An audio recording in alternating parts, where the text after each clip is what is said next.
O Caminho dos Reis, por Brandon Sanderson. Capítulo 36. A lição. Tomando o fractal do alvorecer, capaz de prender qualquer criatura, fosse ela do vazio ou mortal, ele se arrastou pelos degraus feitos para arautos, cada um com 10 passos de altura, rumo ao grandioso templo mais acima. Deu o poema de Ista. Não encontrei explicação moderna do que são esses fractais do alvorecer. Parecem ser ignorados pelos eruditos, embora menções sobre eles sejam obviamente populares entre os que registravam as mitologias mais antigas. Não era incomum para nós encontrar povos nativos ao viajar pelas colinas devolutas, leu Shallan. Afinal, essas terras antigas foram um dia um dos reinos de prata. Devemos nos perguntar se as grandes feras, com carapaças, viviam entre eles nessa época, ou se as criaturas passaram a habitar a terra selvagem deixada pela passagem dos humanos. Ela se reclinou na cadeira, o ar úmido e quente ao seu redor. À esquerda, Jasnah Kholin flutuava silenciosamente na piscina embutida no chão da câmara de banho. Jasnah gostava de aproveitar o banho ao máximo, e Shallan não podia culpá-la. Durante a maior parte da vida de Shallan, tomar banho foi uma compilação envolvendo dúzias de parchemanos carregando baldes de água quente, seguida por uma rápida esfregada na banheira de bronze antes que a água esfriasse. O Palácio de Kharbran oferecia instalações muito mais luxuosas. A piscina de pedra no chão parecia um pequeno lago particular, aquecido por engenhosos fabriais, produtores de calor. Shallan ainda não sabia muito bem sobre fabriais, embora parte dela estivesse muito intrigada. Aquele tipo estava se tornando cada vez mais comum. Há poucos dias, a equipe do conclave enviara um para Jasnah, para aquecer seus aposentos. A água não precisava ser carregada, em vez disso, saía de canos. Ao girar uma alavanca, a água fluía. Ela já chegava quente, e era mantida aquecida pelos fabriais colocados nas laterais da piscina. Shallan já havia se banhado naquela câmara e foi absolutamente maravilhoso. A decoração prática era feita em pedra enfeitada, com pequenas pedrinhas coloridas fixadas com argamassa nas paredes.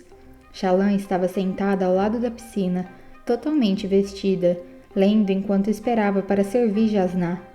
O livro era a narrativa de Gavilar, ditada à própria Jasnah anos atrás, depois do seu primeiro encontro com os estranhos parchemanos, depois conhecidos como os Parchendianos. Ocasionalmente, durante nossas explorações, encontrávamos nativos, não parchemanos, pessoas de Natan, com sua pele pálida e azulada, narizes largos e cabelo branco como lã. Em troca de ofertas de comida, eles nos indicavam os campos de caça de grã-carapaça. Então, encontramos os parchemanos. Já estive em meia dúzia de expedições a Natanatan, mas nunca vi nada parecido. Parchemanos vivendo sozinhos? Toda lógica, experiência e ciência declaravam que isso era uma impossibilidade. Parchemanos precisam da mão dos povos civilizados para guiá-los. Isso foi comprovado repetidas vezes. Se um deles for deixado no meio do mato, apenas fica ali sentado sem fazer nada, até que alguém apareça e lhe dê ordens. No entanto, ali estava um grupo que podia caçar, fazer armas, construir edifícios e, de fato, criar sua própria civilização. Logo percebemos que essa única descoberta poderia expandir, talvez derrubar, tudo o que entendíamos sobre nossos gentis servos. Shallan moveu os olhos até o fim da página onde, separado por uma linha, o subtexto fora escrito em uma letra pequena e apertada.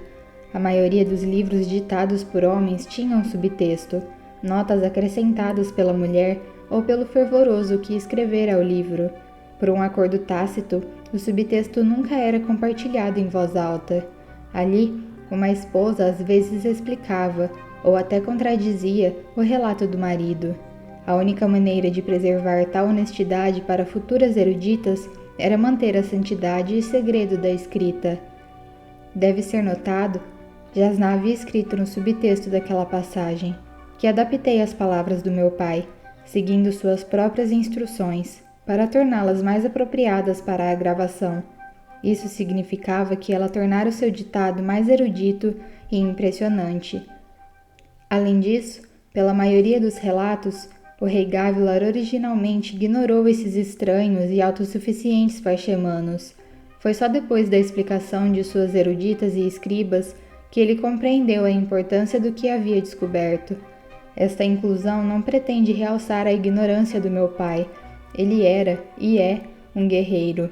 Sua atenção não estava na importância antropológica da nossa expedição, mas na caçada em que culminaria. Shallan fechou o livro, pensativa. O volume era da própria coleção de Jasnah.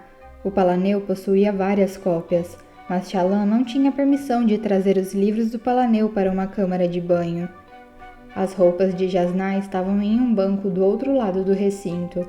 Sobre as roupas dobradas, uma pequena bolsa dourada continha o transmutador. Shallan deu uma olhada em Jasnah. A princesa flutuava com o rosto para cima na piscina, seu cabelo preto se espalhando na água, os olhos fechados. Seu banho diário era o único momento em que aparentava relaxar completamente. Parecia muito mais jovem agora, despida de roupas e intensidade, flutuando como uma criança descansando depois de um dia de natação. 34 anos de idade. Parecia uma idade avançada sob alguns aspectos. Algumas mulheres da idade de Jasnah tinham filhos tão crescidos quanto Shallan, e ainda assim também era jovem. Jovem o bastante para que Jasnah fosse elogiada pela sua beleza. Jovem o bastante para que homens declarassem que era uma pena que ela ainda fosse solteira. Shallan fitou a pilha de roupas. Ela levava o fabrial quebrado na sua bolsa segura. Poderia trocá-los ali e agora. Seria a oportunidade que ela estava esperando. Jasnah agora confiava nela o bastante para relaxar, deleitando-se na câmara de banho sem se preocupar com seu fabrial. Será que Shallan podia fazer aquilo? Poderia trair aquela mulher que a acolhera? Considerando o que fiz antes, isso não é nada, pensou ela. Não seria a primeira vez que traía alguém que confiava nela. Ela se levantou. Ao lado, Jasnah abriu um olho. Raios, pensou Shallan, enfiando o livro debaixo do braço, tentando parecer pensativa. Jasnah estava olhando para ela, não com suspeita, mas sim curiosidade. Por que o seu pai quis fazer um tratado com os Parshendianos? Perguntou Shallan subitamente enquanto caminhava. E por que não faria? Isso não é resposta. Claro que é. Só não é uma resposta que diga alguma coisa. Ajudaria, Luminosa, se a senhora me fornecesse uma resposta útil. Então faça uma pergunta útil. Shallan empinou o queixo. O que os Parshendianos tinham que o rei Gavilar desejava? Jasnah sorriu, fechando os olhos novamente. Melhor, mas você provavelmente pode adivinhar a resposta. Fractais?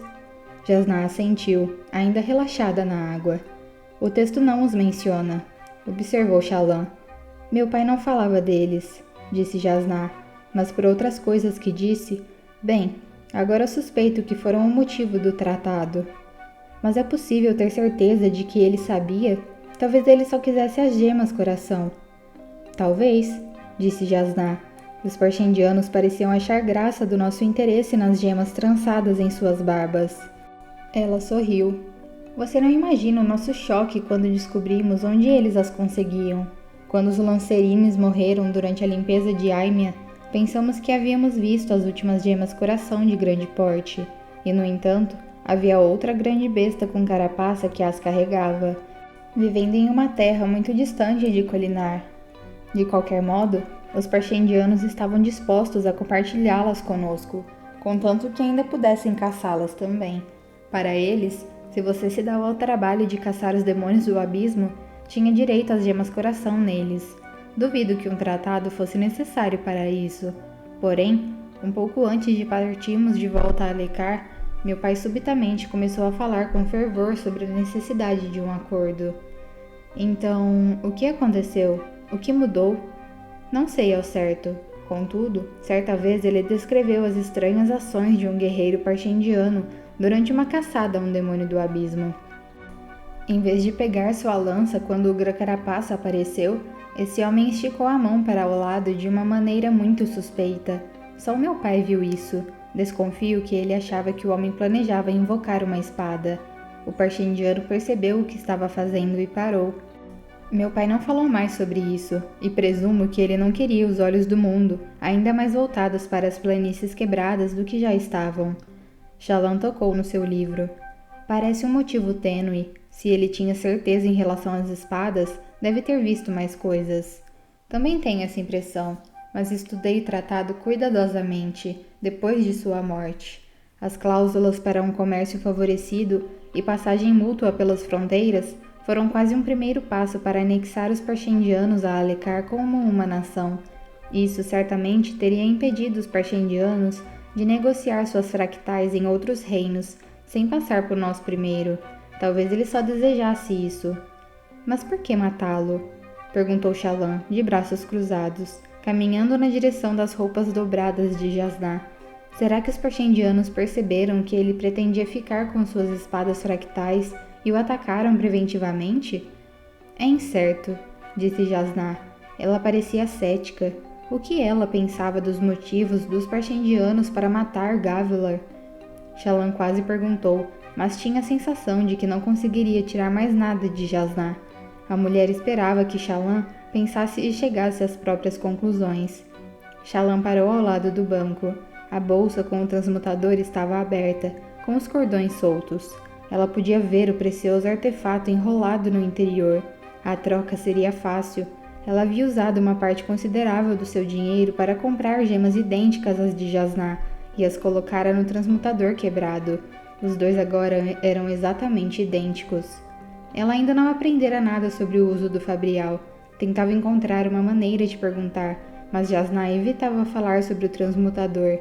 Insistir poderia causar suspeitas. Shallan teria que obter informações em outro lugar, talvez com Cabsal, ou talvez em um livro no Palanel. Apesar disso, a hora estava chegando. Shallan se pegou apalpando sua bolsa segura, passando os dedos pelas correntes do seu fabrial quebrado. Seu coração bateu mais rápido. Ela olhou para Jasnah, mas a mulher permanecia deitada flutuando, com os olhos fechados. E se ela abrisse os olhos? Não pense nisso, Shallan disse a si mesma. Só faça a troca. Está tão perto. Você está progredindo mais rápido do que imaginei, disse Jasnah subitamente. Shallan girou, mas os olhos de Jasnah ainda estavam fechados. Eu estava errada em te julgar tão duramente devido à sua educação anterior. Eu mesma disse várias vezes que a paixão supera a formação. Você tem a determinação e a capacidade para se tornar uma erudita respeitada, Shallan. Entendo que as respostas parecem demoradas, mas continue a sua pesquisa. Você vai alcançá-las em algum momento. Shallan hesitou um instante, com a mão na bolsa, o coração batendo descontroladamente. Estava enjoada. Não posso fazer isso, percebeu. Pai das tempestades, eu sou uma idiota. Vim de tão longe até aqui e agora não consigo fazer isso.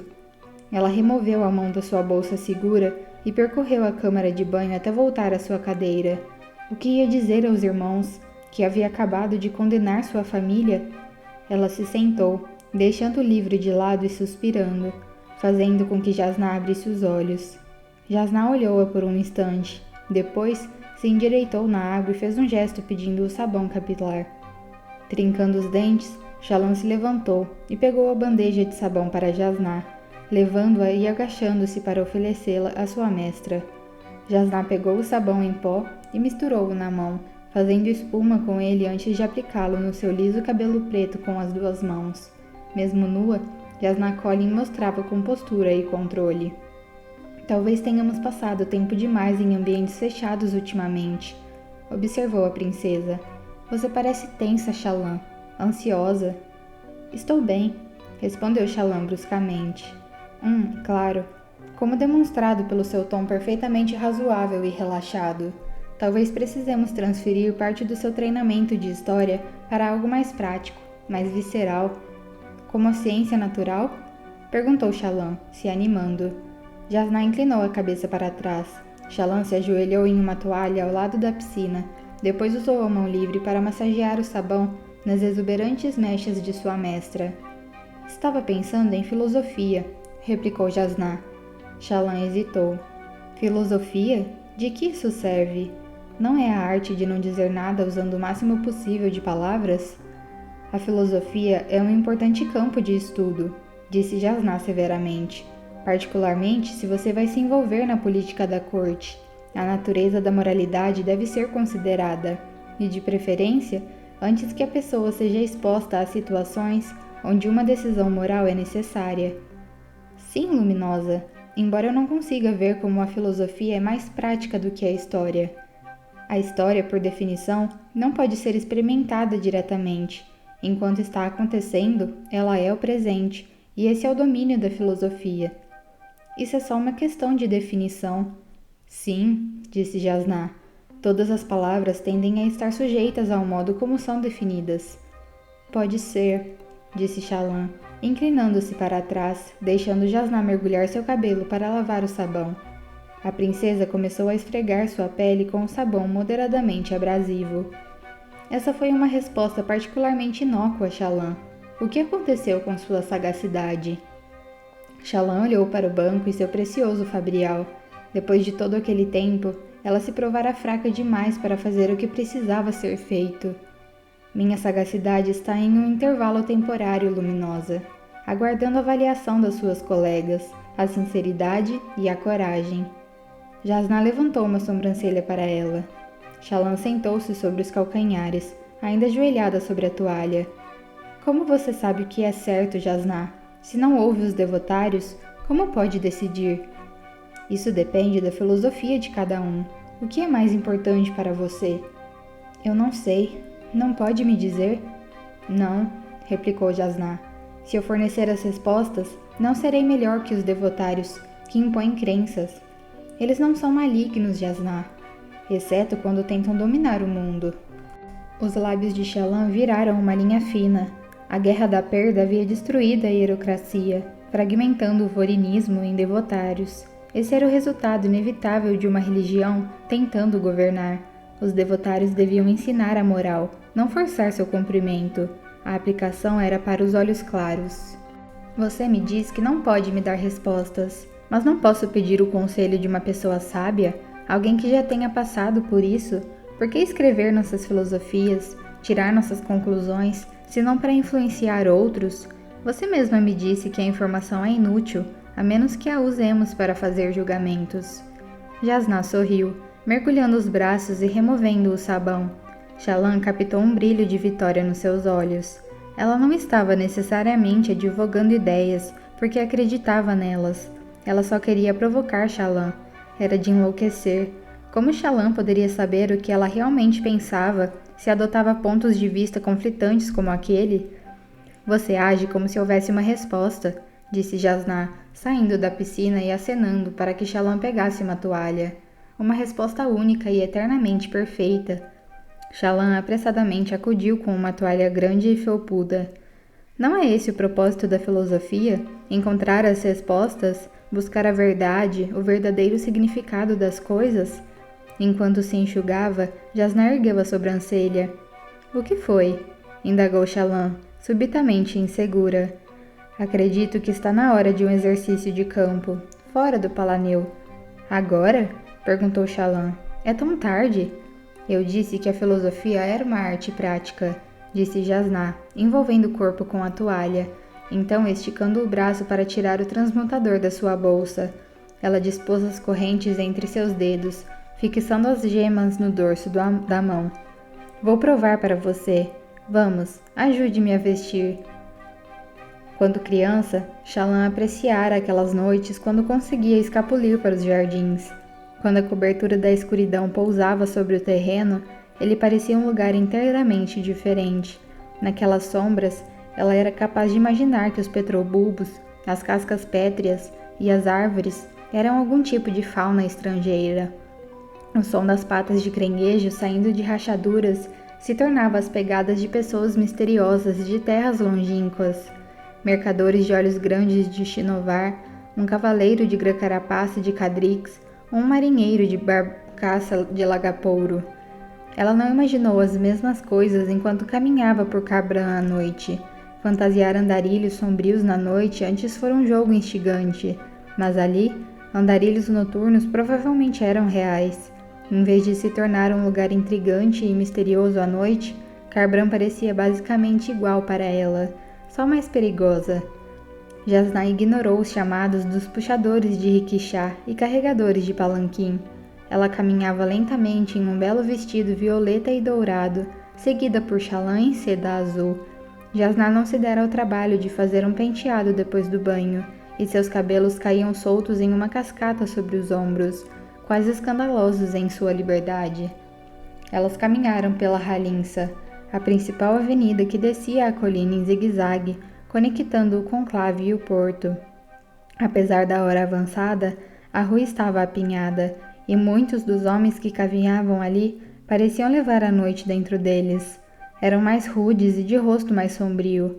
Gritos ainda ressoavam pela cidade, mas estes também continham a noite, medida pela rispidez das palavras e dureza de tons.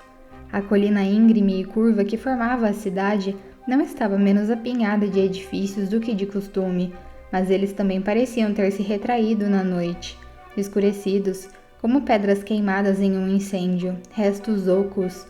Os sinos ainda ressoavam. Na escuridão, cada toque era um pequeno grito.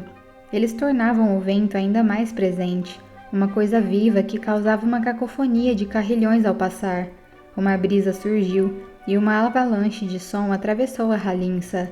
Shallan quase se encolheu diante dela. Luminosa, disse Shallan, não deveríamos chamar um palanquim? Um palanquim poderia inibir a lição. Para mim seria ótimo aprender essa lição durante o dia, caso não se importe. Jasná se deteve, desviando o olhar da Halinsa para uma rua lateral mais escura. O que acha dessa ruela, Shallan? Não me parece particularmente agradável. E, no entanto, é a rota mais direta da Halinsa para o distrito teatral. É para lá que estamos indo? Não estamos indo a lugar nenhum, respondeu Jasná, dirigindo-se à rua lateral. Estamos agindo, ponderando e aprendendo. Shallan a seguiu nervosamente. A noite as engoliu. Só a luz ocasional das tavernas e lojas oferecia iluminação. Jasná usava sua luva preta e sem dedos sobre seu transmutador, escondendo a luz das gemas. Shallan percebeu que estava se esgueirando. Sentia pelas chinelas finas cada mudança no chão a seus pés, cada pedra e rachadura. Ela olhou ao seu redor nervosamente, enquanto passava por um grupo de trabalhadores reunidos em volta da entrada de uma taverna. Eram olhos escuros, naturalmente. Na noite, essa distinção parecia ainda mais profunda. Luminosa, chamou Shallan em um sussurro. Quando somos jovens, queremos respostas simples. Talvez não haja um maior indicador de juventude do que o desejo de que tudo seja como deveria ser, como sempre foi. Shallan franziu o senho, espiando os homens perto da taverna por sobre o ombro. Quanto mais envelhecemos, mais nos questionamos, começamos a perguntar por quê, e ainda assim, queremos o que as respostas sejam simples. Imaginamos que as pessoas ao nosso redor, adultos, líderes, terão essas respostas. Qualquer coisa que eles digam frequentemente nos satisfaz. Eu nunca ficava satisfeita, disse Shallan em voz baixa. Queria mais. Você era madura, disse Jasná. O que você descreve acontece com a maioria de nós à medida que envelhecemos. De fato, me parece que envelhecimento, sabedoria e dúvidas são sinônimos. Quanto mais envelhecemos, mais inclinados ficamos a rejeitar respostas simples, a menos que alguém entre no nosso caminho e exija que elas sejam aceitas. Os olhos de Jasná se estreitaram. Você se pergunta por que eu rejeito os devotários. Sim, a maioria deles busca interromper as perguntas. Jasná parou. Então ela rapidamente puxou sua luva, usando a luz por debaixo dela para revelar a rua ao seu redor. As gemas na sua mão, maiores que bronze, ardiam como tochas em vermelho, branco e cinza. É prudente mostrar sua riqueza dessa maneira luminosa? Perguntou Shallan, falando muito baixo e olhando ao redor. Não, admitiu Jasná. Certamente que não. Particularmente não aqui. Sabe, esta rua ganhou uma reputação específica ultimamente. Em 3 diferentes ocasiões, nos 2 últimos meses, espectadores do teatro que escolheram este caminho para a rua principal foram abordados por salteadores. Em cada caso, as pessoas foram assassinadas. Shallan sentiu o sangue fugindo do seu rosto. A guarda da cidade nada fez, continuou Jasná. Taravanjan repreendeu-a severamente várias vezes, mas o capitão da guarda é primo de um Olhos Claros muito influente na cidade, e Taravanjan não é um rei terrivelmente poderoso. Alguns suspeitam que há mais coisas acontecendo, que os salteadores podem estar subornando a guarda. A política da situação é irrelevante no momento, pois, como pôde ver, não há membros da guarda vigiando o local, apesar da sua reputação. Jasná colocou a luva de volta, mergulhando a rua de volta nas trevas. Shallan piscou, seus olhos se ajustando. Quão imprudente você diria que é nós estarmos aqui, duas mulheres indefesas vestindo roupas caras e portando riquezas? Muito imprudente. Jasná, podemos ir? Por favor, seja qual for a lição que tenha em mente, não vale a pena. Jasná apertou os lábios em uma linha fina. Então olhou para uma viela ainda mais estreita e escura partindo da rua onde estavam. Estavam quase totalmente no breu, agora que Jasná havia recolocado sua luva. Você está em um ponto interessante da vida, Shallan, disse Jasná, flexionando a mão. Tem idade bastante para duvidar, perguntar e rejeitar o que é apresentado a você, simplesmente porque é apresentado a você, mas ainda se apega ao idealismo da juventude. Você acha que deve haver alguma verdade única, definitiva, e que quando encontrá-la, tudo que antes a confundia subitamente passará a fazer sentido. Shallan queria argumentar, mas as palavras de Jasná eram extremamente precisas. As coisas terríveis que Shallan fizera, a coisa terrível que planejava fazer, a assombravam. Seria possível fazer algo horrível em nome de realizar algo maravilhoso? Jasná caminhou para dentro da roela estreita. Jasná, chamou Shallan, o que está fazendo? Isso é filosofia em ação, menina, respondeu Jasná. Venha comigo. Shallan hesitou na entrada do beco, o coração batendo forte, os pensamentos confusos. O vento soprava e os sinos repicavam, como gotas de chuva congeladas arrebentando contra as pedras. Em um momento de decisão, ela correu atrás de Jasná, preferindo companhia, mesmo que no escuro, a estar sozinha. O brilho velado do transmutador mal era suficiente para iluminar o caminho, e Shallan seguia na sombra de Jasná. Barulho vindo de trás. Shallan se virou assustada e viu várias silhuetas se amontoando no beco. Ah, pai das tempestades, sussurrou ela. Por quê? Por que Jasná estava fazendo aquilo? Tremendo, Shallan agarrou o vestido de Jasná com a mão livre. Outras sombras estavam se movendo na frente delas, do outro lado do beco. Elas se aproximaram, grunhindo, pisando e respingando em poças imundas e estagnadas. A água gelada já havia ensopado as chinelas de Shallan. Jasná parou de se mover. A luz frágil do seu transmutador, escondido, refletia no metal nas mãos dos seus perseguidores, espadas ou facas. Aqueles homens queriam matar. Não era possível roubar mulheres como Shallan e Jasná, mulheres com conexões poderosas, e depois deixá-las vivas como testemunhas. Homens como aqueles não eram os bandidos cavalheiros das histórias românticas. Eles viviam cada dia sabendo que, se fossem pegos, seriam enforcados.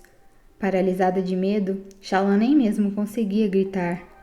Pai das tempestades, pai das tempestades, pai das tempestades. E agora, a lição, disse Jasná, em uma voz dura e sinistra. Ela arrancou a luva. A súbita luz foi quase cegante. Shallan ergueu a mão para proteger a vista, cambaleando contra a parede do beco. Havia 4 homens ao redor delas. Não os homens da entrada da taverna, mas outros, homens que não havia notado que a seguiam. Ela podia ver as facas agora, e também podia ver a matança em seus olhos. Seu grito finalmente escapou da garganta. Os homens grunhiram com o clarão, mas avançaram. Um homem de peito largo e barba escura foi até Jasná, com a arma erguida. Ela calmamente moveu a mão, os dedos bem abertos, e pressionou-a contra seu peito enquanto ele brandia a faca. A respiração de Shallan agarrou a garganta. A mão de Jasná afundou na pele do homem, e ele estacou. Um segundo depois, ele pegou fogo. Não, ele virou o fogo. Foi transformado em chamas em um piscar de olhos. Erguendo-se ao redor da mão de Jasná, As labaredas formaram a silhueta de um homem com a cabeça jogada para trás e a boca aberta. Só por um momento, o fulgor da morte do homem brilhou mais que as gemas de Jasná. O grito de Shallan cessou. A figura de chamas era estranhamente bela. Ela se foi em um instante, o fogo se dissipando no ar noturno, deixando uma mancha laranja nos olhos de Shallan. Os outros 3 homens começaram a praguejar, se afastando apressadamente, tropeçando uns nos outros em seu pânico. Um deles caiu. Jasná virou-se casualmente, roçando o ombro dele com os dedos, enquanto o homem se esforçava para ficar de joelhos. Ele se transformou em um cristal, uma figura de quartzo puro e imaculado, sua roupa se transformando junto. O diamante no transmutador de Jasná se apagou, mas ainda havia a luz das tempestades suficiente para refletir cintilações prismáticas no cadáver transformado. Os outros 2 homens fugiram em direções opostas. Jasná respirou fundo, fechando os olhos, levantando a mão para cima da cabeça. Shallan levou a mão segura ao peito, abalada e confusa, apavorada. Luz das tempestades disparou da mão de Jasná como 2 relâmpagos gêmeos, simétricos. Cada um acertou um dos salteadores e eles estouraram, virando fumaça. Suas roupas vazias caíram no chão. Com um estalo agudo, o cristal de quartzo fumê no transmutador de Jasná rachou, sua luz desaparecendo, deixando-a apenas com o diamante e o rubi. Os restos dos 2 salteadores se ergueram no ar, pequenas nuvens de vapor oleoso. Jasná abriu os olhos aparentando uma calma assustadora. Ela vestiu novamente a luva, usando sua mão segura para prendê-la contra a barriga e deslizar os dedos de sua mão livre para dentro. Então, tranquilamente, voltou pelo caminho que tinham percorrido. Deixou o cadáver de cristal ajoelhado e com uma mão levantada, congelado para sempre. Shallan se deslocou da parede e correu atrás de Jasná, nauseada e impressionada. Fervorosos eram proibidos de usar seus transmutadores em pessoas. Eles raramente sequer os usavam na frente dos outros. E como Jasná derrubara 2 homens à distância, de tudo que Shallan havia lido, o pouco que havia para ler, a transmutação exigia o contato físico. Abalada demais para exigir respostas, ela ficou em silêncio, a mão livre junto à têmpora, tentando controlar seu tremor e sua respiração ofegante, enquanto Jasná chamava um palanquim. Por fim, um se aproximou, e as 2 mulheres subiram. Os carregadores as levaram na direção de Halinsa, seus passos sacudindo Shallan e Jasná, que estavam sentadas uma de frente para a outra. Jasná distraidamente removeu o quartzo fumê quebrado do transmutador, depois guardou-o em um bolso. Poderia ser vendido a um joalheiro que cortaria gemas menores dos pedaços recuperados. Isso foi horrível, disse Shallan finalmente, a mão de volta ao peito. Foi uma das coisas mais abomináveis que já vi. Você matou 4 homens. 4 homens que estavam planejando nos surrar, roubar, matar e possivelmente nos estuprar. Você os tentou a nos seguirem. Eu os forcei a cometer algum crime? Você exibiu suas gemas. Uma mulher não pode caminhar com suas posses por uma rua da cidade? De noite? Perguntou Shallan. Por uma área perigosa? Exibindo riqueza? Você praticamente pediu para que aquilo acontecesse. Isso faz com que seja certo? Disse Jasná, se inclinando para a frente. Você aprova o que os homens estavam planejando fazer? Claro que não, mas isso também não torna certo o que você fez. No entanto, aqueles homens agora estão fora das ruas. As pessoas da cidade estão muito mais seguras. A questão que tanto preocupava Taravangian foi resolvida, e nenhum outro espectador de teatro cairá vítima desses delinquentes. Quantas vidas acabei de salvar? Eu sei quantas você acabou de tirar, replicou Shallan, e usando o poder de algo que devia ser sagrado. Filosofia em ação, uma lição importante para você. Você fez tudo isso só para provar um argumento, disse Shallan em voz baixa. Fez isso para me provar que podia. Danação, Jasná. Como pôde fazer algo assim? Jasná não respondeu. Shallan olhou fixamente para a mulher, procurando alguma emoção naqueles olhos inexpressivos. Pai das tempestades, será que realmente conheço essa mulher? Quem é ela de verdade? Jasná reclinou-se, assistindo a cidade passar. Eu não fiz isso só para provar um argumento, menina. Já faz algum tempo que sinto que estou me aproveitando da hospitalidade de Sua Majestade. Ele não percebe quantos problemas pôde ter que enfrentar ao se aliar comigo. Além disso, homens como aqueles... Havia algo na sua voz, uma dureza que Shallan nunca ouvira antes. O que fizeram com você? Shallan se perguntou horrorizada. E quem fez? Ainda assim, as ações de hoje aconteceram porque eu escolhi esse caminho, não devido a alguma coisa que achei que você precisasse ver. Contudo, também se apresentou a oportunidade de instrução, de perguntas. Sou um monstro ou uma heroína? Acabei de abater 4 homens, ou detive 4 assassinos que andavam soltos nas ruas. Alguém merece sofrer o mal como consequência de colocar-se em uma posição onde o mal pôde alcançá-la? Tinha eu o direito de me defender? Ou só estava procurando uma desculpa para matar? Eu não sei, sussurrou Shallan. Você vai passar a próxima semana pesquisando e pensando sobre o assunto. Se quer ser uma erudita, uma verdadeira erudita que muda o mundo, então terá que encarar perguntas como estas. Haverá ocasiões quando terá que tomar decisões de embrulhar o estômago. Shallan Davar, quero que esteja pronta para tomar essas decisões. Jasnah ficou em silêncio, olhando para fora enquanto os carregadores do palanquim marchavam até o conclave. Perturbada demais para continuar falando, Shallan suportou o resto da viagem em silêncio. Ela seguiu Jasnah pelos corredores tranquilos até seus aposentos, como se fossem eruditas a caminho do Palaneu para algum estudo à meia-noite. Dentro dos aposentos, Shallan ajudou Jasnah a se despir, embora tenha detestado tocar na mulher. Ela não devia estar se sentindo assim. Os homens que Jasnah havia matado eram criaturas terríveis, e não tinha dúvidas de que a teriam matado, mas não era o ato em si, e sim a fria insensibilidade da ação que a incomodava. Ainda sentindo-se entorpecida, Shallan entregou a Jasnah um robe de dormir, enquanto a mulher removia suas joias e as colocava na cômoda. Você podia ter deixado os outros 3 escaparem, disse Shallan, caminhando de volta até Jasnah, que havia se sentado para escovar o cabelo. Você só precisava matar um deles. Não, eu não podia. Por quê? Eles teriam medo demais para fazer algo assim novamente. Você não pode ter certeza disso. Eu, sinceramente, queria que aqueles homens sumissem. Uma garçonete descuidada voltando para casa pelo caminho errado não pode se proteger, mas eu posso, e vou. Você não tem autoridade para fazer isso, não na cidade de outra pessoa. Verdade, disse Jasnah. Suponho que seja outro ponto a se considerar. Ela levantou a escova, deliberadamente dando as costas para Shallan. Ela fechou os olhos, como que para se isolar.